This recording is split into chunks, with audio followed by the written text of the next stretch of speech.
Muy buena noche, muchas gracias por estar de nuevo con nosotros acá ya plenamente en este mes de diciembre, hoy 13 de diciembre, en el cual nos acercamos cada día más a celebrar pues las fiestas de final de año, las fiestas en las cuales cada quien las visualiza como las quiere, pero en realidad todas ellas y en todas las religiones nos da la oportunidad de compartir, nos da la oportunidad de sacar lo mejor de nosotros mismos y nos da la oportunidad de ofrecernos de todo corazón hacia pues nuestros hermanos.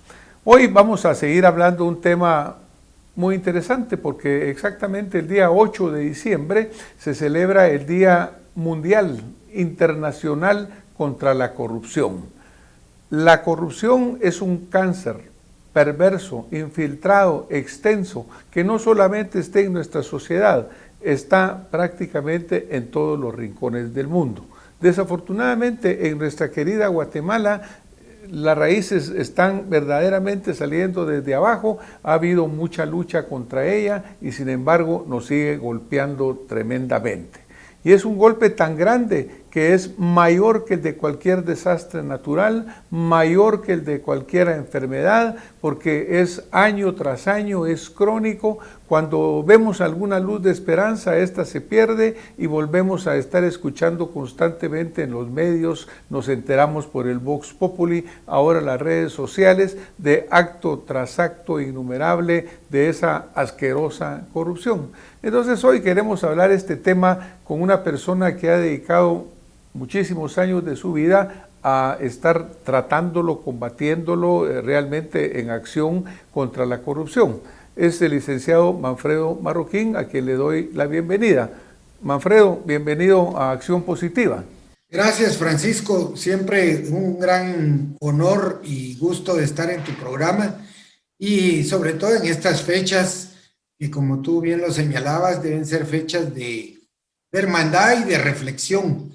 Y por eso tan importante que tratemos este tema, que ojalá en estas fechas también nos concite a pensar en que podemos ser mejores como seres humanos. Muchas gracias, Manfredo. El licenciado Marroquín es politólogo graduado de la Universidad Rafael Andívar. Ha trabajado la mayor parte de su vida en promover la transparencia pública y la rendición de cuentas. Es miembro fundador de Acción Ciudadana, esa organización pues que ha llevado una lucha permanente contra la corrupción.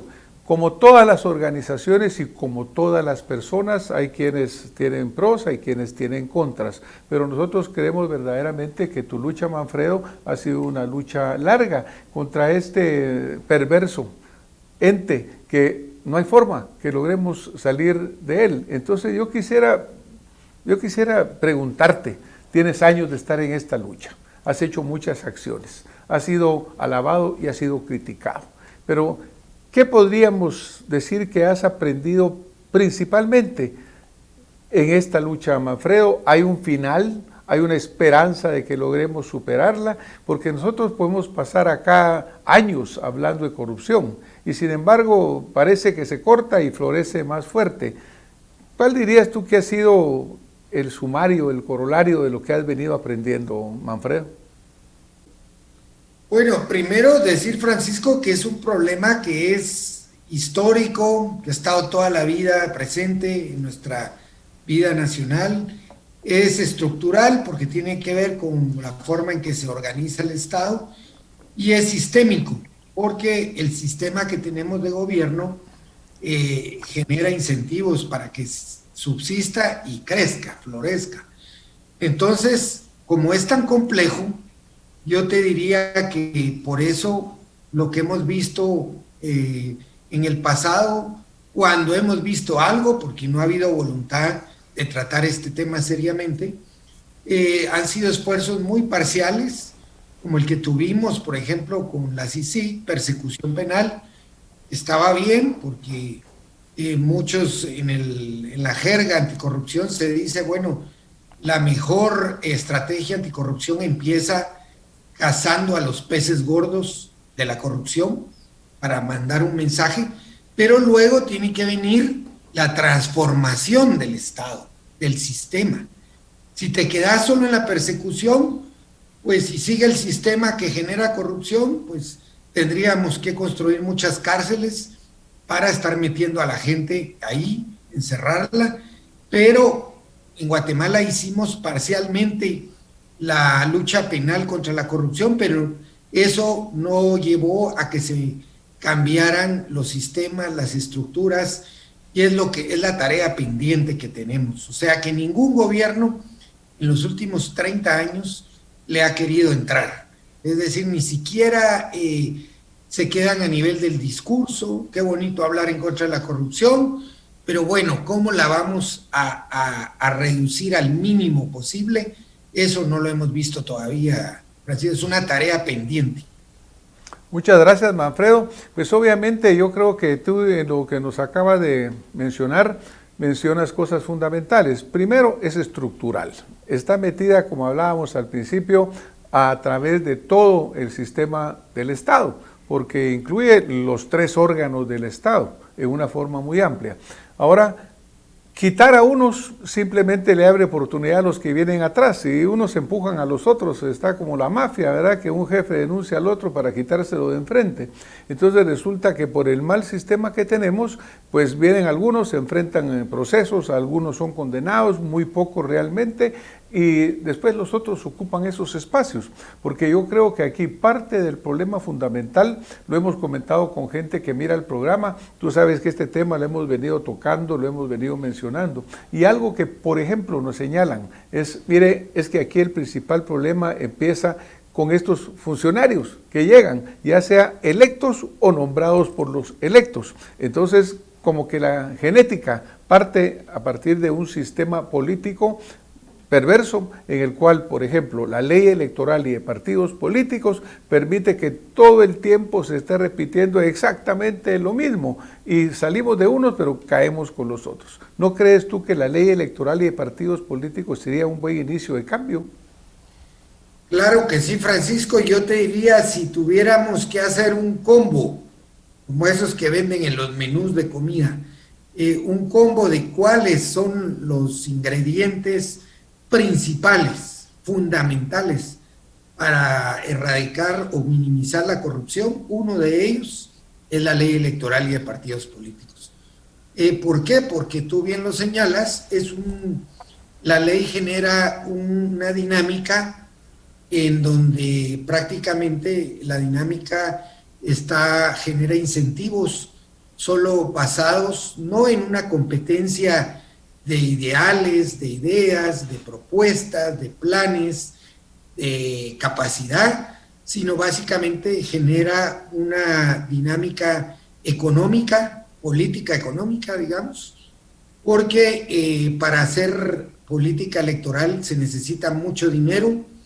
Luego es una ley muy formalista en donde te exige mantener estructuras que al final no aportan nada a un plan de país, no aportan mucho en ideas, y entonces lo que se convierte en un partido político es en una estructura, digamos, de un tipo franquicia, le llaman, yo le llamo empresa electoral, que se mantiene simplemente para darla como vehículo, como taxi, a alguien que tenga mucho dinero, y ese alguien que tiene el dinero para financiar esa campaña, pues básicamente lo que hace es vender los puestos de elección. Cada vez más vemos que a nivel de alcaldes, de concejales, de diputados, los primeros lugares en los partidos tienen precio. O sea, hay un precio para ocupar esos primeros lugares.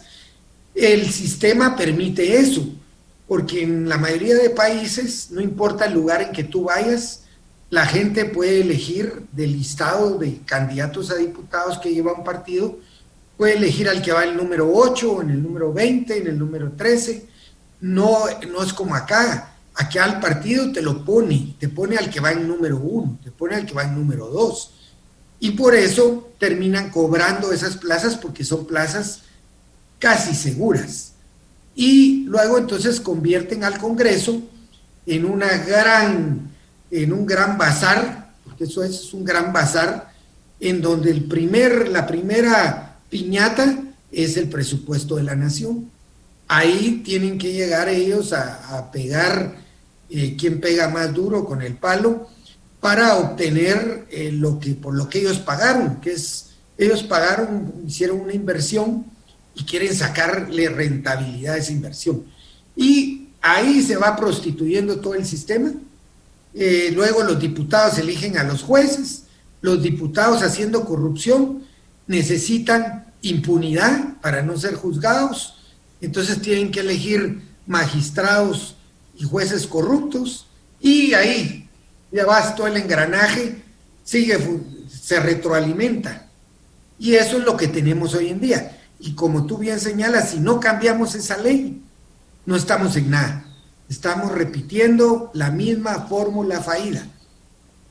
Exacto, entonces yo creo que sí pudiéramos o coincidimos en que parte del principio debería ser una reforma a ese sistema electoral y de partidos políticos, porque por ejemplo cuando nosotros hablamos de partidos políticos suena muy bien, altisonante, ¿no? Pero en Guatemala no existe partidos políticos, ni siquiera plataformas, son vehículos. Si te das cuenta, en este momento no hay ningún partido político de larga duración, todos ellos están integrados porque intereses que se quieren de llegar en un cierto momento, y obviamente el Congreso se vuelve ese gran bazar, porque también hay que quitarle muchas de las cosas que hacen los congresistas que no deberían hacer.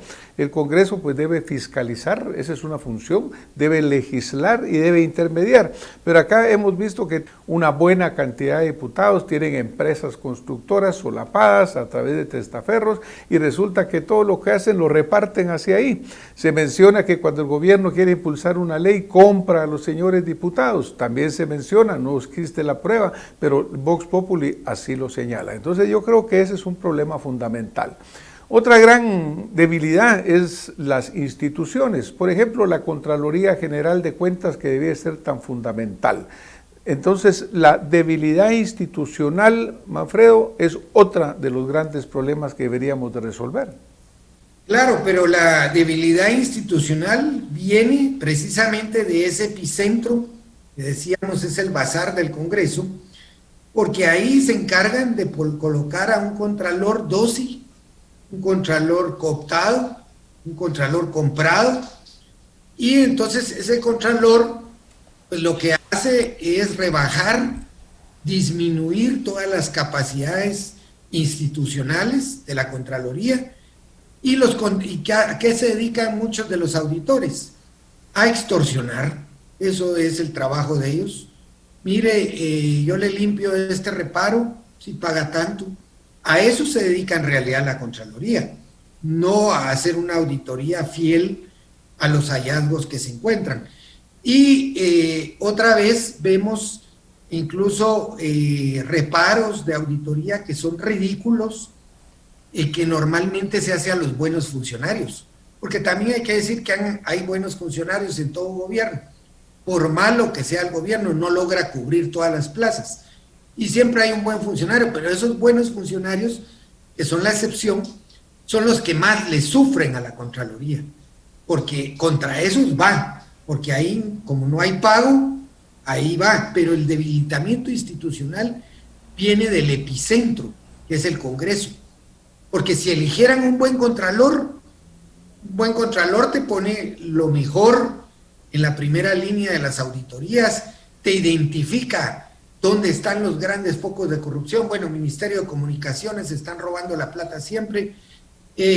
Un buen foco es, por ejemplo, todo el tema de grandes compras en el Estado, medicamentos. Haces una priorización de tu auditoría y vas cubriendo y vas generando el impacto y el efecto disuasivo de que estás haciendo cosas reales. Pero como tenemos contralores normalmente comprados para que hagan un pobre desempeño institucional, entonces la institución va bajando, hasta que prácticamente tenemos adornos de institución, que es lo que tenemos en la mayoría de casos. Pero es efecto de la corrupción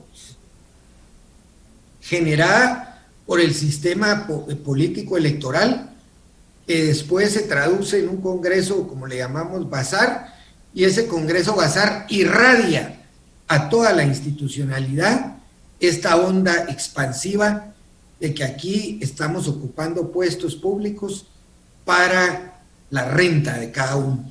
Y esa es la lógica que tenemos, y sobre esa lógica se montan los presidentes, porque los presidentes llegan con discursos simplistas, más educación, más salud, más carreteras, pero ¿cómo vas a hacer más de eso si estás usando una infraestructura institucional que le sirve a la renta individual de los que están ocupando las plazas? Entonces, ese sistema es el que hay que cambiar.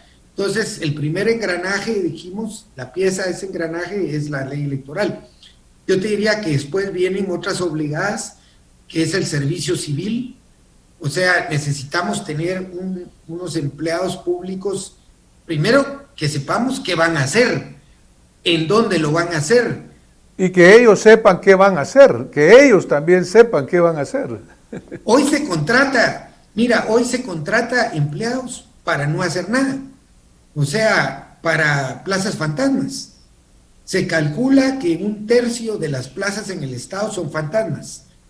Es decir, imagínate la cantidad, yo estimo que eso es más o menos entre 1.000 y 2.000 millones de quetzales, mínimo, anuales, tirados, porque son plazas que la gente ni siquiera llega a trabajar, le quitan el 50% cuando es mínimo de ese cheque, se lo tienen que dar en efectivo al que generó su contratación, y esa es una renta gigantesca.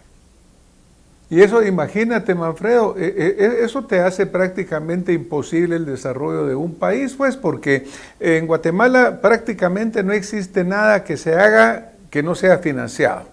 Y tú te has dado cuenta que en este momento el endeudamiento a que nos ha llevado este gobierno, aprovechando o tomando como fachada lo que pasó con el COVID, pues aumentó tremendamente la deuda externa.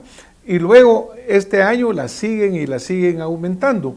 Siempre se da el argumento de que los ingresos tributarios son muy bajos, pero gente que me llama me pregunta, doctor, ¿cómo van a ser bajos los ingresos tributarios si estos no paran de robar? Si cualquier camino, cualquier puente, cualquier escuela, cualquier proyecto, se oye inmediatamente los millones que van a pagarse a la gente. Entonces no es cierto que el ingreso tributario sea bajo, aunque lo es, pero lo que es peor es el gasto totalmente sin control. Hablábamos de la Contraloría, pero la Contraloría lo que hace son autopsias. La Contraloría debería ser preventiva, pero resulta que años o meses después van a encontrar cosas que debían de haber prevenido que sucediera, como pasa con la salud. Pero aquí el sistema va al revés.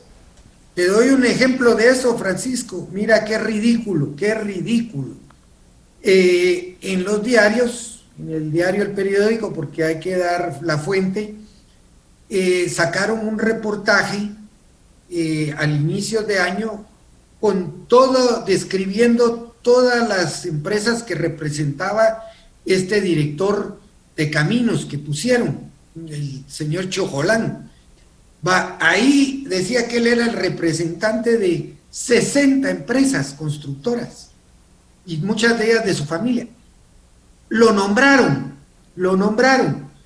Ahora resulta que la Comisión Presidencial contra la Corrupción está investigándolo. Mire, señores, ¿para qué van a investigar algo que, si ustedes lo pusieron sabiendo el conflicto de interés que había abierto de esta persona? O sea, todo lo que se hace, como tú decías, son autopsias, pero son autopsias solo para taparle el ojo al macho, no son para buscar la verdad, porque la verdad está en que jamás se debió haber nombrado a una persona con semejante conflicto de interés, jamás. Entonces, que vengan a decir que ahora van a investigar a alguien que nunca debió haberse nombrado porque se sabía que iba a irle a dedicar los recursos a sus empresas, discúlpame, pero es vernos las caras de pendejos. Pero así está todo, Francisco. Sí, porque tú Tú mencionas a este señor, pero también constantemente en esa misma fuente que tú mencionas, el periódico y otros medios, se saca que es innumerable, directores, secretarios, subdirectores, todo el mundo tiene una tremenda cantidad de empresas y todas ellas van a la teta del gobierno, pues a sacarla prácticamente y a dejarla sin recursos. Ahora volvemos a caer prácticamente en lo mismo. Tú bien mencionas, ese señor nunca debió haber llegado a ese puesto, porque existe un proceso, existe un procedimiento, hay requerimientos, pero se lo pasan por el arco del triunfo, como se dice normalmente, y ¿qué vamos a tener? Corrupción absoluta. Porque no hay un servicio civil. Un servicio civil son procesos de selección del personal, como lo hace cualquier empresa. O sea, tú tenés la necesidad de que alguien cubra una función pública o privada y tú vas a hacer un perfil de lo que necesitas. Entonces dices, bueno, yo necesito que este sea un ingeniero en sistemas, que tenga conocimiento de estas aplicaciones, de este hardware, de este software, no sé, pero vas haciendo tu listado y haces entrevistas, contratas al mejor, el que tenga mejores credenciales. Eso hace un servicio civil o una oficina de recursos humanos de una empresa. En el Estado ya se perdió eso, pero se perdió eso, Francisco, hace 30 años.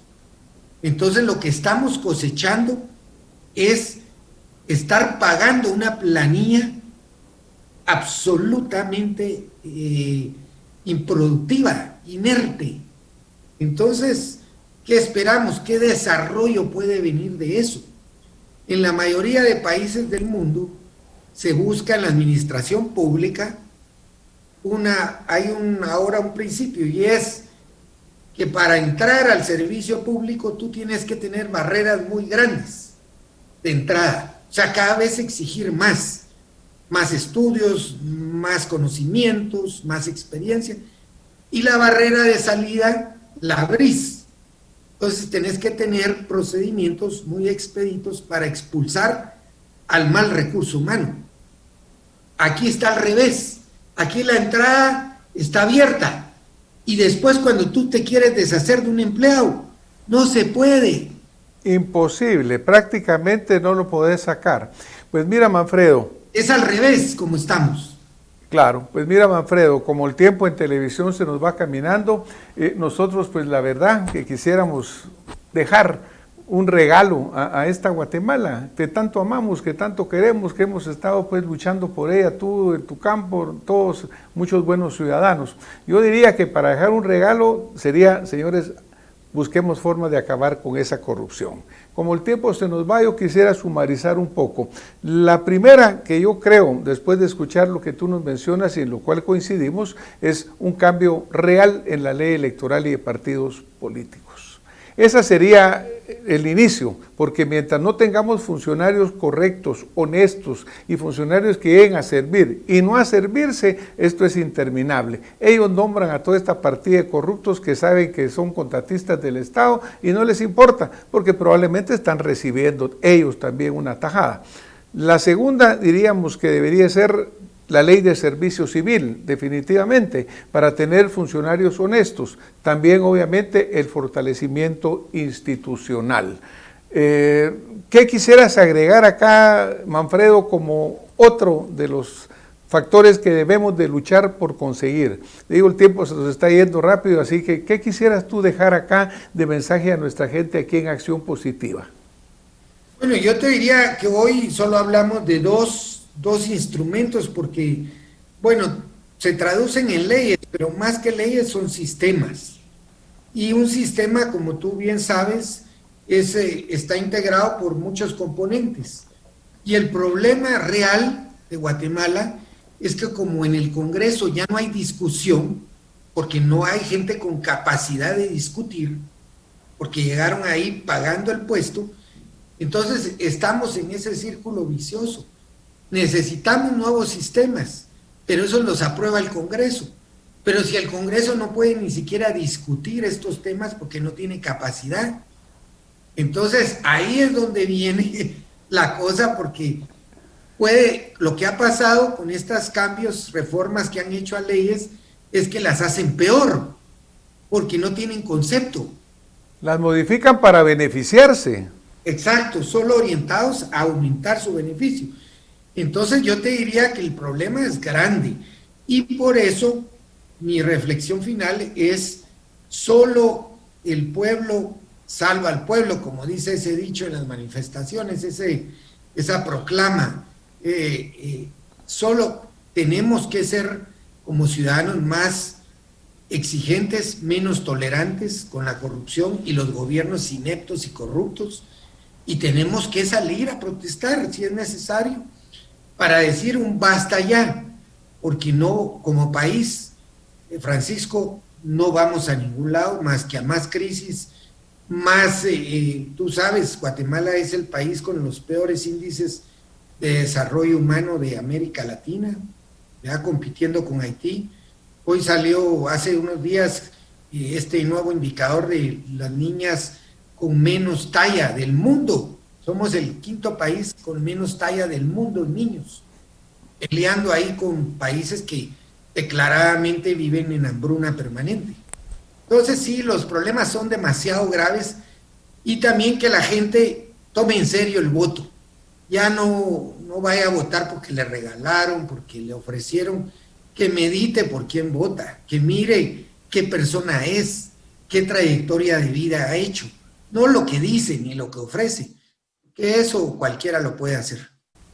Muchísimas gracias, Manfredo, pues te agradecemos de nuevo esta contribución que nos haces en el programa. El licenciado Marroquín ha estado con nosotros varias veces acá y cada vez pues nos deja mucha información. Vamos a ir terminando.